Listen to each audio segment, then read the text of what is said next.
And the capital of Normandy is the fabulous timbered city of Rouen. At its centre is the cathedral, which was badly damaged during the war. Parts date back 700 years. And this is but the start of a breathtaking treasury of old buildings.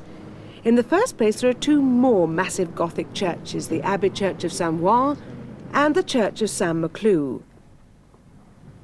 This house was here when Joan of Arc was led past on her way to her trial in 1431. And round the medieval courtyard of the School of Art, a macabre frieze marks the fact that victims of the Black Death were buried here. Complete streets of timbered buildings survive. 100 years ago, the fashion was to plaster over the beams, but now every old building is having to be uncovered. And so far, more than 600 oak-framed houses have been restored. Rouen is not without its new buildings too. In the old market square is a new church, along with a small market hall, close to the spot where Joan of Arc was burned at the stake. In so ancient a square, such modern buildings have proved controversial, to say the least, the kind called the church the Crocodile. For the most part, Rouen hasn't changed. The city has been telling the time by this one-handed clock since 1389. Now it's driven electrically. Even the Middle Ages have to keep up with the times.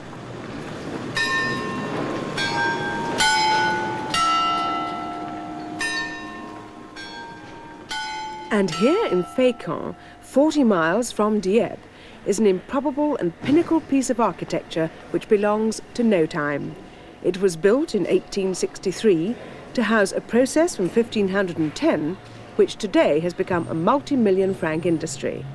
While it may look like a folly, it is actually a factory, the only Benedictine distillery in the world. That only is important. Each one of these bottles, and there are more than 600 of them, is an imitation in either name, shape or label. Almost every one has been the subject of a lawsuit to protect the distillery's trademark. The liqueur is made from 27 different herbs, spices and fruits, all on show. What you won't see is how they're mixed.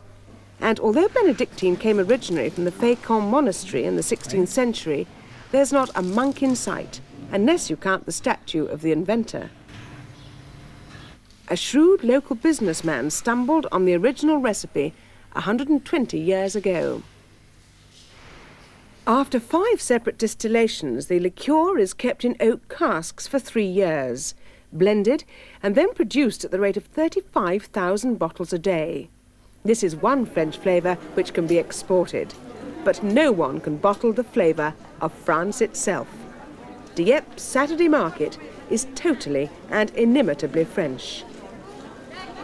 It's as if half the farmers of Normandy have come to town for the day, loading their stores until they sag under mounds of fresh flowers and food, meat, cheese, fruit and vegetables.